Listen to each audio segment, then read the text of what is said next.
Namaskar, welcome to Varnan. So today we saw the movie Bhul Chuk Maaf starring Rajkumar Rao, Bhumika Gabi in lead roles. बाकी और बहुत actors थे जिन्होंने सजाया है movie को, जिन्होंने मज़ा कराया है मूवी में सारी ऑडियंस को। बहुत डिले के बाद मूवी रिलीज़ हुई है। पहले वीक दर वीक मूवी का रिलीज़ पोस्टपोन होता गया। मे भी कुछ बड़ी मूवीज़ थी उस वजह से फिर फाइनली एक रिलीज डेट आई, बट क्योंकि ऑपरेशन सिंदूर लॉन्च हो गया था and there was a combat situation, war like situation create हो गई थी इंडिया पाकिस्तान में। That why because of that उसको ये डिसाइड हुआ कि अब इस मूवी को रिलीज़ किया जाएगा OTT पे। बट अगेन PVR ने केस करा मेकर्स पे, मैटक फिल्म्स वगैरह पे 80 करोड़ के डेफेमेशन का, and finally it was decided to launch the movie in the cinemas. Buzz create हुआ नहीं हुआ, ये सब बज़ के लिए किया गया था, पब्लिसिटी के लिए किया गया था, नहीं पता। But I found the movie really enjoyable, और मैं आपको जो ऑडियंस आती है मैं उनके भी रिएक्शंस आपको दिखाता नहीं हूँ, बट आई टेल जो भी मैं वहाँ फील करता हूँ, everybody enjoyed the movie, they love the movie. अब मूवी को मैं देता हूँ 3.5 stars. Now will talk about the positives of the movies, and फिर जो थोड़ी बहुत चीज़ें हमें what we didn't like. So what I like was the way they presented Banaras. ये एक सीरियसली एक केस स्टडी है कि कैसी एक जगह को रिप्रेजेंट किया जाता है।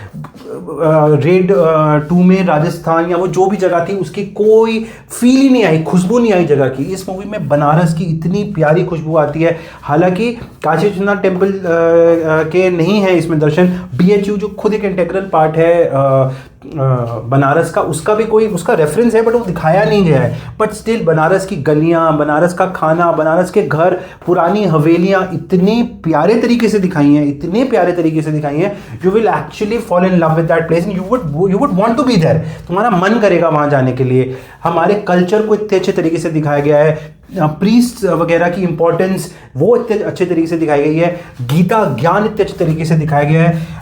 मेरे को इमीडिएटली जब इंटरवल का सीन आया था, मेरा इमीडिएट रेफरेंस पता है कहाँ गया था? मेरा इमीडिएट रेफरेंस गया था जो PK मूवी में आमिर खान ने जिस तरह से भोलेनाथ को पोर्ट्रे किया था कि वो भाग रहे हैं एंड पीछे पीछे उनके आमिर खान का कैरेक्टर भाग रहा है। एंड कॉन्ट्ररी दिस मूवी, जिस तरह से वो मेन इंटेग्रल पार्ट बनाया है काशी में भोलेनाथ को, जिस तरह का मेन इंटेग्रल पार्ट बनाया है मूवी का, it was wonderful to watch. It is wonderful to watch. कोई बात नहीं कर रहा है इस बारे में, बट अब जब आप देखोगे ना, you will really enjoy it. फिर तीसरा what I love was Wamiqa Gabbi. Boss, she is delightful to watch, she is beautiful to watch. And जो उन्होंने एक्टिंग करी है ना, हम हमेशा एक्ट्रेस की ना लुक्स और उन सबके बारे में बात करते हैं, जो उन्होंने एक्टिंग करी है, बड़े बड़े मतलब कितने ये नेपो किड्स को तो वो पानी पिला दिया यार। इतनी बढ़िया एक्टिंग, इतनी cute, down to earth. she's a Punjabi and she was looking so much like a local girl from that area। जो उनका कैरेक्टर है इतने अच्छे से लिखा गया है, वेरी नाइसली परफॉर्म।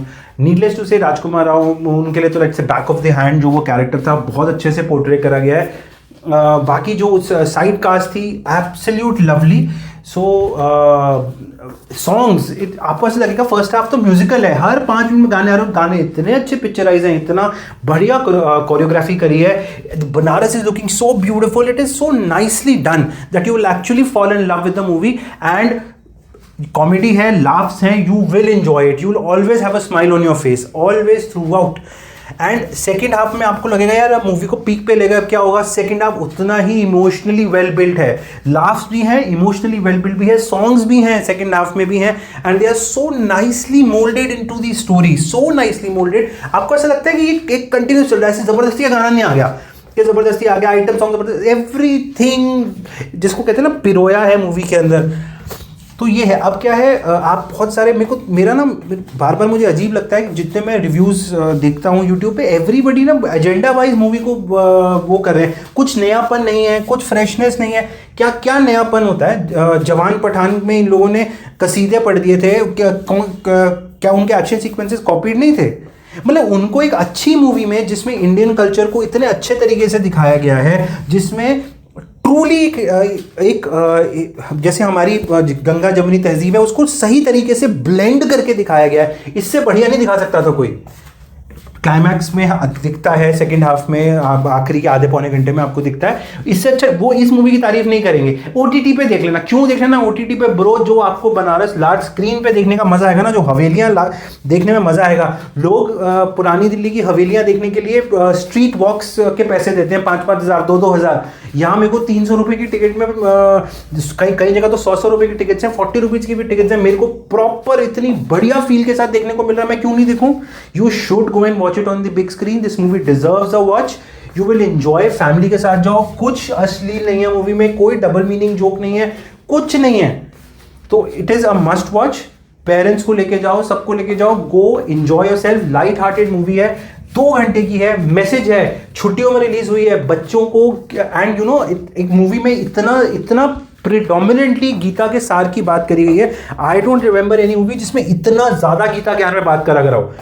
हमेशा हम देखेंगे क्या बोलते हैं, नेगेटिव कैरेक्टर बहुत बात करता है, यू नो, कि मारने काटने को जस्टिफाई किया जाता है। यहाँ पे इतने अच्छे तरीके से गीता ज्ञान की बात करी गई है, और ये भी बोला गया कि मैं सारा तो नहीं बता सकता, एक मेन पॉइंट बता सकता हूँ, सारी बातों का सार बता सकता हूँ। You should take your kids, they will realise the importance of our culture, they will realise Bholenath, they will realise Mahadev, they will love. एक बार सुन लेंगे ना गीता ज्ञान तो उनके अंदर रहेगा कि हमें भी गीता पढ़नी है, तो you should take your kids, उनको बिल्कुल ले जाना चाहिए। They will laugh, they will enjoy, इतने क्यूटली कैरेक्टर्स बनाए गए हैं और इतने प्यार से वो बात करते हैं। It is actually a movie made keeping children in mind. बिल्कुल इसको लिखते हुए डायरेक्टर के मन में रहा होगा कि बच्चे देखेंगे तो क्या आएगा, मैं लिख के देता हूँ ये बात।